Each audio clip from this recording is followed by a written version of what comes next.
Around 400 years ago, Japanese ceramics underwent a major shift. As porcelain rose in popularity, many traditional pottery styles began to fade into the shadows. But in recent decades, one of those traditions has quietly reclaimed its place as a center for contemporary artistry. Karatsu ware. Hi everyone, I'm so glad you're here for this journey. I love uncovering the hidden side of Japan to inspire my own work.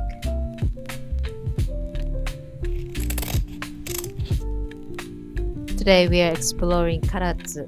It's a town full of texture and history, and we are on a mission to find the treasures that almost vanished behind the fame of porcelain. Let's get started. It was an early start. From the center of Karatsu, I caught a bus that only runs once an hour. In Japan, public service is an art form of its own, precise down to the second. If the timetable says 7:46, the doors close at 7:46. Watching that bus pulled away exactly on time, I realized in Japan, even a schedule is a crafted object. It's built with no margin for error, a level of care and discipline that you only get from generation of human hands. It's the perfect mindset to begin our search, right?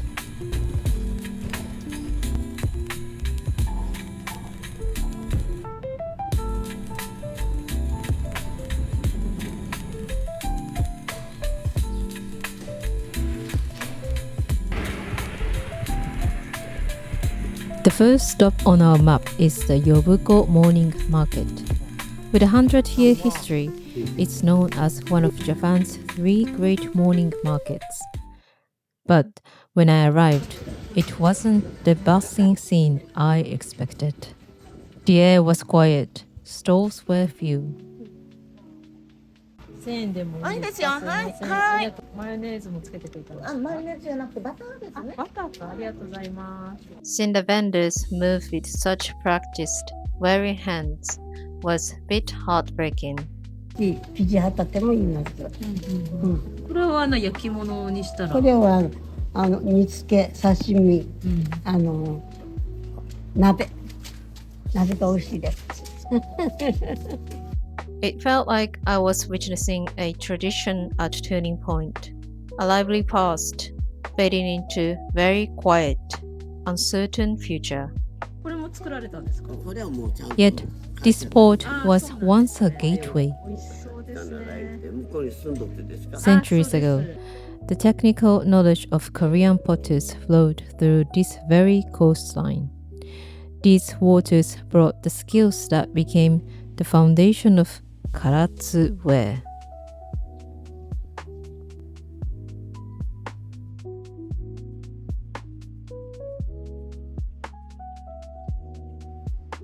Nearby, I found a small 18th century shrine.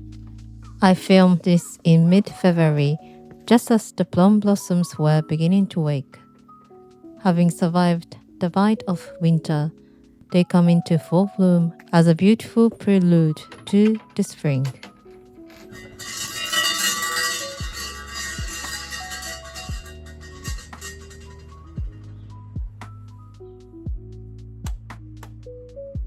Hidden in the back is a monument to the poet Matsuo Basho, inscribed with a haiku.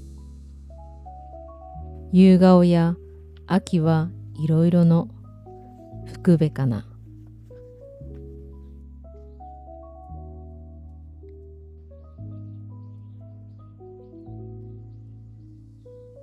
The gold reminds me of evening flowers and all the changing moods of autumn. Basho finds beauty in the fukube, a humble gold used as a container. There is no effort to impress, of the contrast that defines this region. On one hand, you have Imari porcelain, refined, precise, and perfect.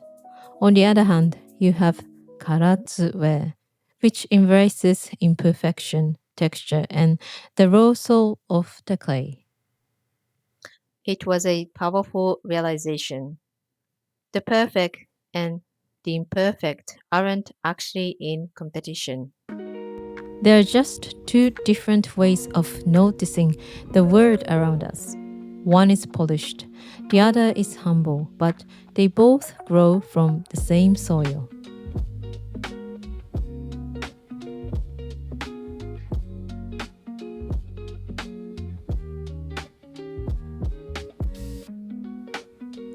With Basho's words in mind, I return to the market. It no longer feels empty to me. Instead, it feels honest, like Karatsu pottery. Its beauty isn't in its perfection, but in the fact that it still exists, quietly shaped by the history, people, and time. これ朝漁に出られてるんですか？私たちは漁師さんを契約した漁師さんからはい、もらって、はい、ありわがとうございます。 Now we're heading to the ruins of Nagoya Castle, the very stage where the history of Karatsu ware reached a pivotal turning point. Nagoya Castle was built by Toyotomi Hideyoshi, the warlord who unified Japan. In the late 16th century, he used this site as a base for his invasions of the Korean peninsula. Toyotomi Hideyoshi was famously obsessed with the way of tea. Historical records describe his extravagant tastes, from rustic bamboo tea rooms to a legendary mobile tea room made entirely of gold. Here at the ruins, you can see recreations of these spaces.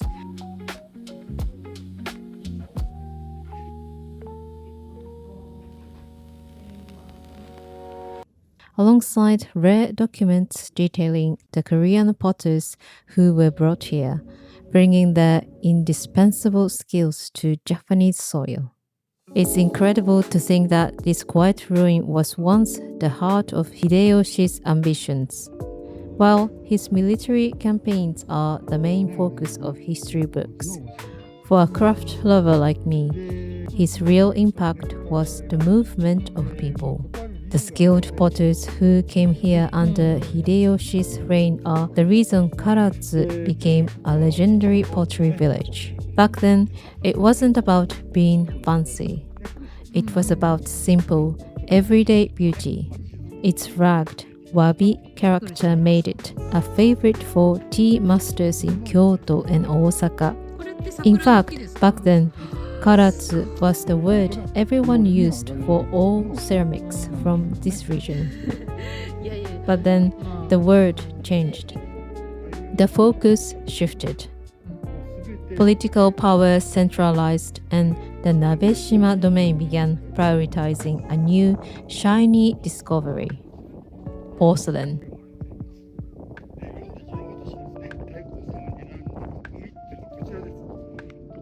なんかすごいそんな感じな書き方っていうか博物館。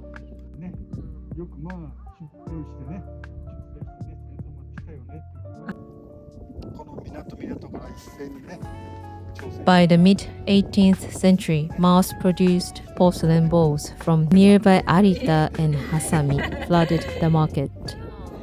Earthenware was suddenly seen as inferior, and in a massive timber shortage, which led to the dismantling of smaller kilns, and the tradition of everyday karatsu ware almost vanished.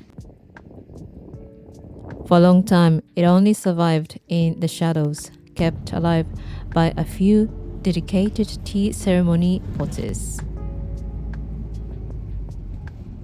Leaving the ruins of Nagoya Castle behind, I took the 40-minute bus ride back toward the city center. It's a stunning coastal journey with the sea on one side and the rugged hills on the other.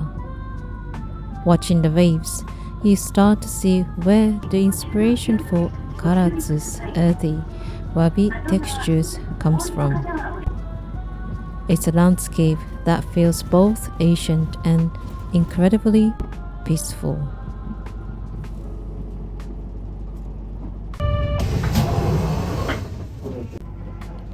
It wasn't until early 20th century that the tide turned. As old samurai collections went to auction, the world saw these ancient Karatsu pieces again. People were stunned by their quiet power. A pottery boom followed. Scholars and artisans began excavating old kiln sites, studying shards like detectives to rediscover lost glazing and firing techniques.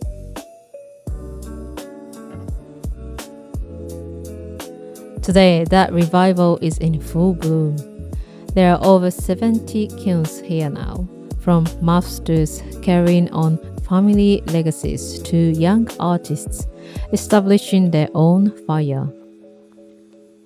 They aren't just copying the past, they are shaping a new future.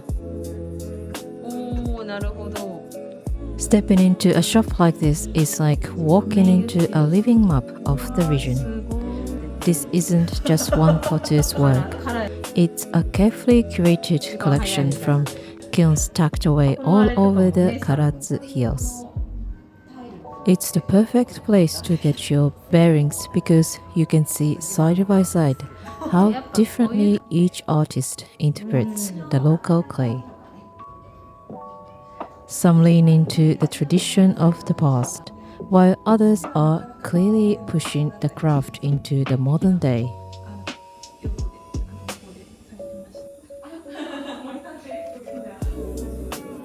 As I started browsing, I found myself drawn to the tiny imperfections that define this style.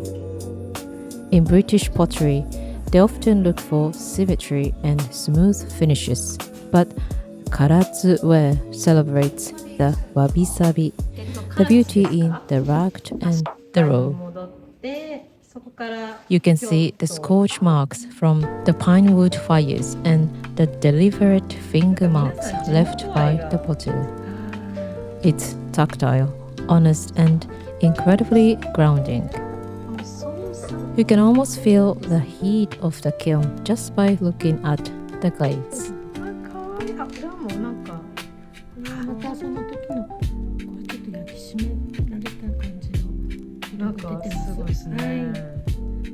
これのソースの裏も見たいです。There's a certain weight to these pieces that surprised me. They feel substantial, like they've been pulled directly from the earth. I spent a long time here, just letting my eyes wandering from shelf to shelf. I was looking for a piece that shared the same spirit as the vintage kimono I work with. Sometimes something with a story to tell, and it was right here, amongst this sea of ceramic, that I spotted a few styles that felt different. It had a specific energy that I knew I had to follow to their sources. Looking back on this journey, I've realized that culture doesn't really disappear, even if it fades from view. It just waits for the right people to bring it back into the light. For me, this trip felt like a moment of kotae awase, a confirmation of my own journey with kimono upcycling.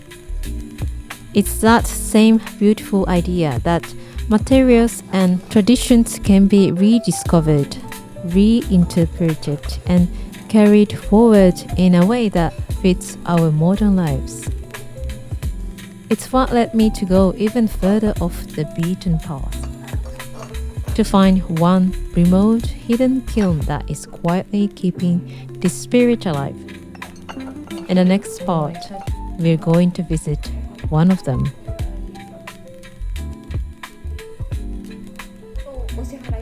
あ、カードで。カードで。はい。While exploring the shops in town, two artists caught my eye. One was Sho Kumamoto. He creates cat plates. Imperfect, slightly irregular, but incredibly unique. The another was Kumamoto Chiharu. 多分このお弟子さんかな？違ったり。はい。 He creates a wave-like tea ball. Then I found out they're son and father, and they work together at a place called Akamizu Kiln, hidden a little further out from the city center. Akamizu Kiln has a beautiful history. It actually started in 1976 as a cafe where people could drink tea from handmade pottery. The Kumamoto family actually ran a tea house on this very spot back in the Meiji era, and you can still feel that hospitality in their work today. And then there are the cats. There has never been a time at Akamizu without them. In 2018, when one of their black cats fell ill, Sho-san began making cat-shaped chopstick rests to help pay for the medical bills. Today, that love has grown into a whole collection of whimsical cat plates and vases. この猫ちゃん。昨日そのなんか猫ちゃん買って、で今日一番館さんに。いやーこれ。 They've even found a way to upcycle their history. Since 2023, they've hosted workshops using polished pottery shards, broken pieces of Karatsu ware turned into tiny art pieces. 二人とかお父さん教えたりとかない？教えてくれても言わないし。あ、もう流派が違うから。流派が違うってこと、もともと流派ないんだけどね。僕は僕で、いわゆる唐津の焼き物屋さんの人たちと接点ないし。うん。あ、そうなんですね。全くない。あ、もうじゃあ我流なんですね、本当に。だから普通は唐津の焼き物屋さんはやっぱりどっかの窯元さんに弟子入りして独立するような形がみんな作ってるから、僕はそれが全くないから。だからそういうつながりもないし。でもいいんですかそれなんか町内会みたいなそういうなんか勝手にやっぱ田舎じゃないですか。田舎だとそのなんか寄り合いじゃないですけどそういうのが思うかもしれないけど、それはあんまり感じてないっていうかさ、そこにこう出さないから。本当かどうか知らんけどね、唐津で焼き物屋さんってみんなね、古い唐津焼きが好きで始めましたってことをまず言うわけ。なんかわびさびみたいな。わびさびの前にね、わびさびで言う前に小唐津って初期の最初の頃の唐津焼き。それがいいと。それ何年ぐらいの ?400 年ぐらい。ちょうどあれですよね、豊臣秀吉あたりがいた。そう、あの頃の焼き物が素晴らしい。皆さんあれを目指してるってみんな言う。それになるほどと思わないから興味ないわけです。皆さん同業者の人はそれなりに商売とかなんとか共通の部分あってね、こう話の行き来とかあるんだろうけど、笑い話言ってるけどみんな川の向こうにいらっしゃるから向こう岸の人でね。確かに川渡ってきましたよ。でもやっとねそれがね認められて。いやそれでね面白かったんだけどね、喫茶店しながら焼き物作りながら商売していったらね、もっと異質なものに見られましたね。あ、そう。まずね、プロの仕事として認めてくれな。そういう人が。なるほど。喫茶店のマスターのよかしいねって言われて。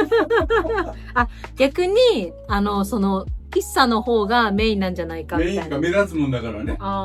今でもそうでしょ。うち、どこか作ってるはけ支配ないですよ。そうこの中で全部終わらせてるんですよ。一応、この裏にあるんですか？この裏が僕の仕事は。で、息子はそこの上が。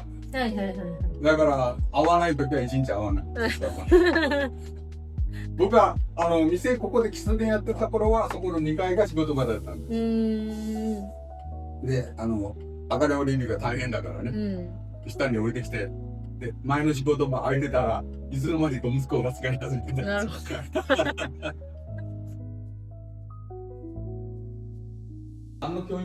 I ended up staying here for 2 hours, although the cafe isn't officially open anymore. Chiharu-san was kind enough to serve me coffee and sweets. 全部自前です。え、全部自前です。なんていうんですか。サーバーもドリッパーも。絶対ドリッパーも？ドリッパー、ドリッパーじゃない、これなんていうと。なんかありますよね。なんていうのね。うん、わかりますよ。わあ、特別な味がしそうです。After a long day of exploring markets and castle ruins, this quiet moment was exactly what I needed. It wasn't just about the pottery, it was about the warmth of the people behind it. Take Chiharu-san, for instance. He told me something that really stuck. He never served under a master or followed the traditional sensei path. He simply worked in his own way, governed by his own instincts, and kept doing what he believed was good. It was that exact spirit, that quiet, stubborn independence that drew me to his work in the first place. It made me reflect on my own journey with upcycling. To be honest, I still receive negative comments almost every day. People telling me I shouldn't cut or change these vintage silks. But meeting Chiharu-san reminded me why I started. I truly believe that by staying the course, by doing what I believe is right for the culture and the environment, that value will eventually shine through. Just like a piece of Karatsu ware. Sometimes the most unconventional path is the one that preserves the soul of the craft for the next generation. So now I have both in my hands, Nabeshima Yaki from Imari and Karatsu Yaki. One is refined, elite, and perfect. The other is earthy, warm, and full of character. People always ask, which do you prefer? But for me, it's not about choosing one. It's about the balance. In my upcycling work, I look for the same thing. The intersection of beauty and history. Sometimes you want the polish of porcelain, but sometimes you need the soul of the clay.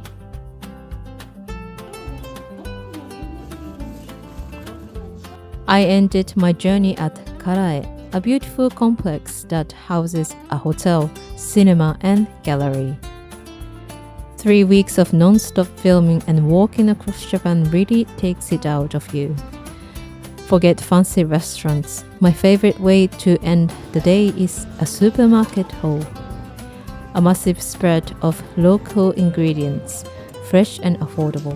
It's the ultimate way to refuel and reflect on everything I've captured. Thank you for joining me on this discovery. I'll see you in the next craft adventure. またね。